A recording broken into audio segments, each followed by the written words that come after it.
Newton के law of motion के बारे में तो आपने और हमने सुना भी है और थोड़ा बहुत पढ़ा भी है, पर बात करी जाए न्यूटन की शेयर मार्केट की जर्नी, वो शायद हम में से मेजॉरिटी लोगों को नहीं पता, पर एक ऐसी जर्नी है जिससे आपके लिए और हमारे लिए बहुत सारी learnings, one of the most interesting journey होने वाली है। कुछ ऐसे इमोशंस के बारे में हम सीखने वाले हैं जो हमारे लिए हमारी खुद की इन्वेस्टमेंट लाइफ में काफी काम आएगा।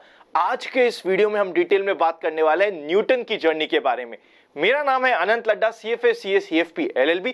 इससे पहले कि हम आज का बहुत ही इंटरेस्टिंग वीडियो स्टार्ट करें, अगर अभी तक आपने इन्वेस्ट आज फॉर कल का open for all free Telegram join नहीं किया है, सीधा टेलीग्राम पे जाके इन्वेस्ट आज फॉर कल सर्च करिएगा, आपको ये चैनल मिल जाएगा। 1,25,000 से ज्यादा मेंबर्स ऑलरेडी पार्ट बन चुके हैं। लगे यूजफुल तो आप भी इसका पार्ट बन सकते हैं। चलिए शुरू करते हैं एक ऐसी स्टोरी के बारे में जानना और उससे सीखना जो हमारे लिए बहुत इंपॉर्टेंट होने वाली है।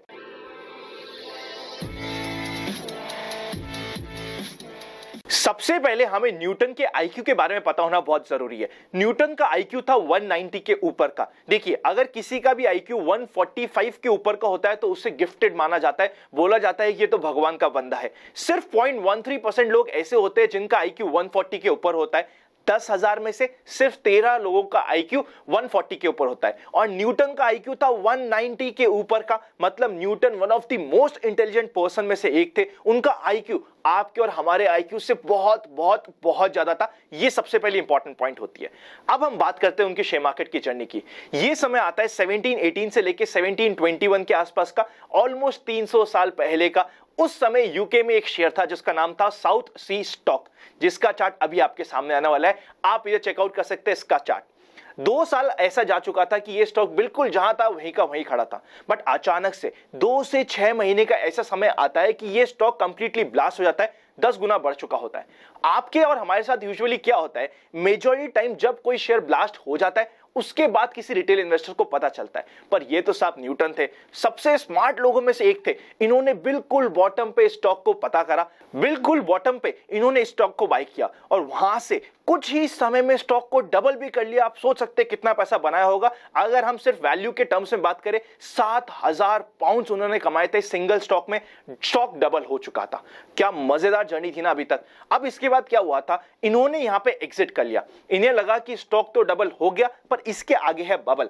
डबल हो गया पर आगे है बबल। इन्होंने खुद ने डबल पे एग्जिट कर दिया। न्यूटन ने सेम स्टॉक के बारे में अपने रिलेटिव्स को, अपने फ्रेंड्स को भी बता रखा था। उन्होंने भी न्यूटन के साथ साथ स्टॉक को बाय किया, पर उन्होंने न्यूटन के साथ साथ एग्जिट नहीं किया। उन्होंने न्यूटन के साथ साथ एग्जिट नहीं किया और स्टॉक को होल्ड करते रह गए। क्योंकि उन्होंने होल्ड किया, स्टॉक और ऊपर बढ़ा और उनको आ रहा था बहुत मजा। यहां पे न्यूटन को थोड़ा सा पेन होने लगा। आप अपने ऊपर लेके रखिएगा। सपोज करते आपने खुद ने बहुत रिसर्च करी, बहुत स्टडी करने के बाद एक स्टॉक निकाला। उस स्टॉक में आपने अपना पैसा डबल कर लिया और आपने अपने दोस्त को बताया जिसका पैसा ऑलरेडी 4 गुना हो चुका है। थोड़ा दर्द तो होता है ना। ये एकदम इमोशनल पॉइंट है। न्यूटन को भी दर्द हुआ। न्यूटन को भी लगा कि यार ये मेरी रिसर्च थी, मेरी स्टडी थी, मेरी मेहनत थी और मेरे दोस्त मुझसे ज्यादा कमा रहे विदाउट स्टडी। ये कैसे हो सकता है। न्यूटन को बड़ा ही आघात हुआ और बड़ा ही दर्द हुआ और उसने फाइनली सेम स्टॉक में वापस से एंट्री ली, जैसा आपके और हमारे साथ बहुत बार हो सकता है। बिल्कुल टॉप के लेवल पे आप इधर चेकआउट कर सकते हो। 4th लेवल पे जाके न्यूटन ने वापस से एंट्री ली और इस समय जब न्यूटन एंट्री ले रहे थे, उनको बिल्कुल फियर हो चुका था। फियर ऑफ मिसिंग आउट एकदम चरम सीमा पे था। उन्होंने एंट्री ली अपने सारे के सारे जीवन की कमाई लगा के। वहां से क्या हुआ, वही जो होना बहुत ज्यादा लाजमी है। वहां से स्टॉक टूटा और न्यूटन ने एग्जिट कहां करी होगी। सोच के देखिए, चार्ट आपके सामने, सोच के देखिए न्यूटन ने एग्जिट कहां करी होगी। न्यूटन ने एग्जिट करी एकदम बॉटम पे जाके। आप इधर चेकआउट कर सकते हो। मतलब न्यूटन जैसा स्मार्ट बंदा जो सबसे इंटेलिजेंट है, उसको भी इस शेयर में 20,000 पाउंड्स का लॉस हुआ। ऑलमोस्ट बैंकरप्ट वो हो चुके थे। 20,000 पाउंड्स को ना आज हम नहीं समझ पा रहे होंगे। अगर हम सिर्फ 20,000 पाउंड्स को 2% पर एनम, ज्यादा की रेट की बात नहीं कर रहा, सिर्फ 2% पर एनम से बढ़ाए तो आज के टर्म्स में ऑलमोस्ट 75 करोड़ के ऊपर का अमाउंट होता है। सोच सकते हो 75 करोड़ के ऊपर का अमाउंट एक शेयर में और कंप्लीट बैंकरप्सी। जब इंटरव्यूज में रेगुलरली न्यूटन से पूछा जाता था इस स्टॉक और बैंकरप्सी के बारे में ना, वो हमेशा एक चीज बोलते थे, I can calculate the movement of stars but not the madness of man. मतलब भी वो भी अपना इमोशनल इंटेलिजेंस नहीं मेंटेन कर पाए थे। ये हमारे लिए इंपॉर्टेंट लर्निंग है। इस कंप्लीट स्टोरी से ना तीन इंपॉर्टेंट लर्निंग आती है और जो ये स्टोरी है ना हमारे साथ भी कई बार या तो हो चुकी है या आने वाले समय में होने वाली है। तीन इंपॉर्टेंट लर्निंग के ऊपर ध्यान देते हैं। सबसे पहली इंपॉर्टेंट लर्निंग, हमें क्या लगता है अगर मैं अपनी फील्ड में स्मार्ट हूं, अगर मैं IIT हूं, अगर मैं डॉक्टर हूं, अगर मैं सक्सेसफुल सीए हूं तो मैं स्टॉक मार्केट में भी सक्सेसफुल होऊंगा।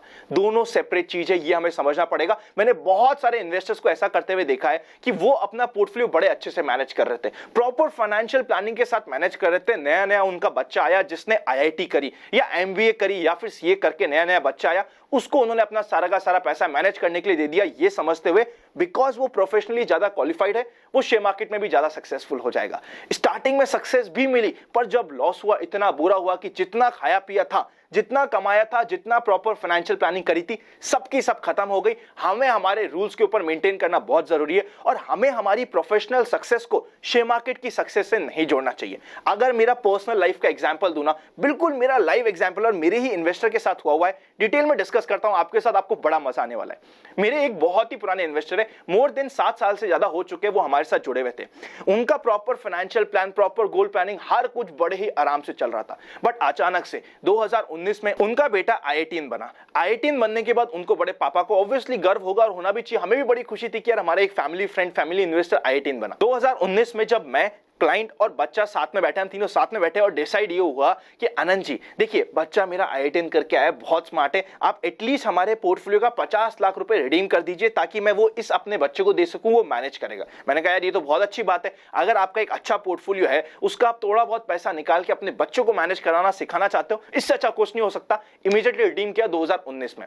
2019 में जब रिडीम किया स्टार्टिंग में 2 महीने 3 महीने बाद हमारी वापस से मीटिंग होती है, बिल्कुल फैमिली फ्रेंड जैसी हमारे इन्वेस्टर है, वापस से मीटिंग होती है। जब हम वापस से मिलते हैं, जब हम कैजुअल डिस्कशन कर रहे होते हैं, कैजुअल डिस्कशन के बीच में वो अपने बच्चे के बनाए हुए पोर्टफोलियो को मुझे दिखाते हैं कि आनंद जी ये देखो इसने कुछ स्टॉक्स का पोर्टफोलियो बनाया, कैसा है। जब मैं पोर्टफोलियो देखता हूं 50% पोर्टफोलियो अच्छा था पर 50% पोर्टफोलियो ऐसी चिट्टर पिट्टर कंपनीज में था जो मुझे पसंद नहीं आती। आप सभी जानते हो किस टाइप की कंपनीज हो सकती है, तो मैंने उन्हें क्लियरली बताया कि देखिए 50% पोर्टफोलियो तो ठीक है, कोई दिक्कत नहीं है, बट इस 50% पोर्टफोलियो में मेरी स्टाइल के अकॉर्डिंग ये नहीं है, ये बहुत लो क्वालिटी स्टॉक है और आपको ये रिक्वायरमेंट है नहीं क्योंकि आपका रिटायरमेंट अगले 3 से 4 सालों में होने वाला है, आपको इसकी बिल्कुल भी रिक्वायरमेंट नहीं है। उन्होंने मेरी बात सुनी, बट क्योंकि बेटा अभी नया नया IIT करके आया था, उन्हें मुझसे ज्यादा शायद बेटे पे विश्वास था, या विश्वास नहीं भी होगा तो उन्होंने ये सोचा कि यार क्या ही फर्क पड़ता है, चलो करने देते हैं उसको मैनेज। उसने मैनेज किया। 3 महीने बाद वापस से हमारी एक कॉल पे बात होती है और कॉल पे बात होकर हमें यह पता चलता है उस बेटे ने अपने 50 लाख रुपए को बढ़ाते बढ़ाते 70 लाख रुपए तक पहुंचा दिया है। पापा बड़े खुश, पापा खुश और पापा मुझसे अपसेट कि यार आनंद जी आपके म्यूचुअल फंड्स तो बड़े नॉर्मल रिटर्न्स दे रहे हैं, मेरे बेटे को देखो 50 लाख से 70 लाख रुपए कर लिए। मैंने कहा यार कभी कभी बिगनर्स लक हो जाता है, आप टेंशन मत लीजिए, लॉन्ग टर्म में आपका फाइनेंशियल गोल ही काम आएगा। 7 साल से ऊपर हो गए आपको अपने फाइनेंशियल गोल करते हुए, ज्यादा टेंशन मत लीजिए। बात खत्म हो गई। जब बात खत्म हुई तो उन्होंने वापस से मुझे पूछा कि आनंद जी मैं वापस से आपको पोर्टफोलियो भेजता हूं, एक बार आप देख के बता दो कहीं कोई दिक्कत तो नहीं है। मैंने वापस से पोर्टफोलियो देखा। वापस से पोर्टफोलियो में इस समय 50% से बढ़ के 60% ऐसी लो क्वालिटी कंपनीज थी जिसके रिजल्ट्स खराब थे और मैंने उन्हें बताने की कोशिश करी कि देखिए मेरी स्टाइल के अकॉर्डिंग नहीं है, अगर रिजल्ट्स पुअर है तो आपको इससे बाहर रहना चाहिए। उन्होंने मेरी बात सुनी, बट पैसा तो क्योंकि बेटा मैनेज कर रहा था, बेटा मैनेज करता ही रहा। अगली बार जब हमारी बात हुई, उनका वापस से अंकल का मेरे पास फोन आया और बोले आनंद जी आपने तो कहा था कि लो क्वालिटी शेयर है, ये तो 70 लाख से 90 लाख तक पहुंच गया, आपके म्यूचुअल फंड्स का क्या कहना। इतना बड़ा पोर्टफोलियो आपके पास म्यूचुअल फंड्स में है, वो इतना धीरे धीरे ग्रो कर रहा है, मेरे बेटे को देखो 50 लाख से 90 लाख कुछ ही महीनों में बना दिया, आप क्या कर रहे हो। मैंने फिर से, मेरे को थोड़ा सा हुआ कि यार ये क्या हुआ। मैंने कहा कि चलिए आप बताइए आप क्या करना चाहते हैं। उन्होंने कहा कुछ नहीं करना चाहते, आप जो मैनेज कर रहे हैं आप करिए, बट मैं वापस से आपको अपना पोर्टफोलियो भेज देता हूं, देख के बताइए कहीं कुछ दिक्कत तो नहीं है।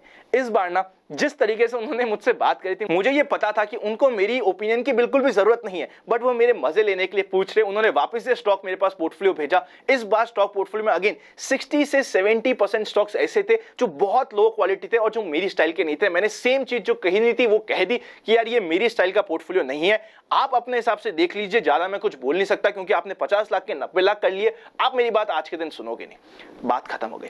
फिर आता है मार्च 2020 का करेक्शन का समय, क्रैश का समय। आप सभी को तो पता ही है किस तरीके का क्रैश आया था।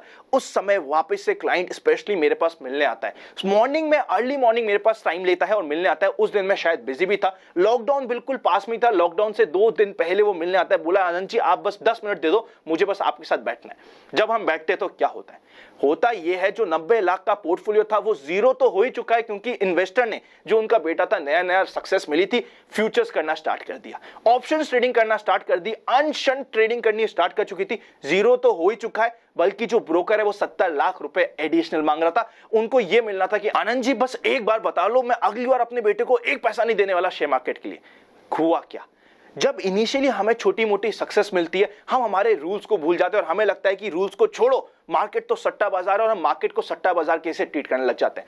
आप जिस तरीके से मार्केट को ट्रीट करोगे, मार्केट भी आपको वैसे ही ट्रीट करेगा। अगर आपने ये समझ लिया कि ये सट्टा बाजार है, मार्क माय वर्ड्स, इससे बड़ा सट्टा बाजार आपको कोई नहीं मिलेगा। और अगर आपने सोच लिया कि यहां से आपको प्रोफेशनली पैसा कमाना है, वेल्थ क्रिएट करनी है, तो इससे बड़ा वेल्थ क्रिएटर भी नहीं बनेगा। आप जिस तरीके से शेयर मार्केट को ट्रीट करोगे, शेयर मार्केट भी आपको वैसे ही ट्रीट करने वाला है। इनिशियल सक्सेस हमें बिगनर्स लक की वजह से मिल सकती है, बट इसका मतलब ये नहीं कि अगर आप IIT है, अगर आप MBA, अगर आप कोई CA है, तो आपके लिए शेयर मार्केट भी बना है। आपको एटलीस्ट, अगर आपका सन आ रहा है, आपको उस पर भरोसा है, बहुत अच्छी बात है, बट एटलीस्ट उसे 5 साल का एक्सपीरियंस होने दीजिए, इससे पहले कि आप अपना बहुत मेजर पोर्टफोलियो अपने बच्चों को दे। मुझे पता है कि आपका बच्चा बहुत इंटेलिजेंट है, उसका IQ हो सकता है न्यूटन के IQ से भी ज्यादा हो, पर क्या वो शेयर मार्केट के लिए सही है या नहीं, minimum to minimum 4 to 5 years का एक्सपीरियंस होना बहुत जरूरी हो जाता है। अननेसेसरी ये सोचते हुए कि बिकॉज IIT है, MBA है, CA है, शेयर मार्केट में भी सक्सेसफुल होगा, शायद गलत बात होगी। और सक्सेसफुल होना एक अलग बात है। आप अपने बच्चों को मोटिवेट कर रहे हैं, इससे अच्छी कोई चीज हो ही नहीं सकती।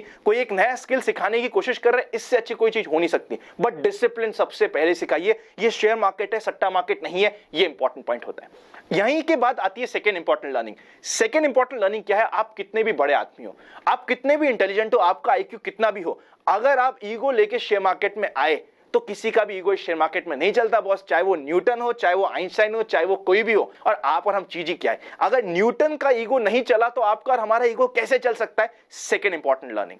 Third important learning, proper portfolio maintain करना और अपनी रिस्क एपेटाइट के अकॉर्डिंग ही काम करना। जस्ट बिकॉज आपका दोस्त, आपका रिलेटिव, आपका पड़ोसी पैसा कमा रहा है, आप अपनी रिस्क प्रोफाइल, अपनी रिस्क एपेटाइट भूल जाए और अननेसेसरी काम करने लग जाए, हमेशा बैकफायर करेगी। ये 3 इंपॉर्टेंट प्रिंसिपल से छोटे लग सकते हैं बट बहुत इंपॉर्टेंट होने वाले हैं। अगर आप चाहते हैं कि हमारी टीम आपको म्यूचुअल फंड्स में प्रॉपर्ली मैनेज करने में हेल्प करे, सूटेबिलिटी के अकॉर्डिंग इन्वेस्ट करने में हेल्प करे, डिस्क्रिप्शन में हेल्पलाइन नंबर और लिंक्स मिल जाएंगे।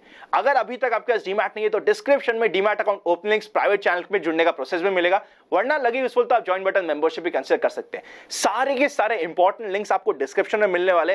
किसी भी अननेसेसरी कमेंट पे विश्वास मत करिएगा, जितने भी इंपॉर्टेंट नंबर लिंक्स है सब कुछ आपको डिस्क्रिप्शन में मिल जाएंगे। Happy investing, I will see you very soon. I hope आज की ये इंटरेस्टिंग स्टोरी आपको अच्छी लगी होगी। अगर अच्छी लगे तो एटलीस्ट अपने 5 दोस्तों के साथ शेयर करना मत भूलिएगा। Happy investing and I will see you very soon.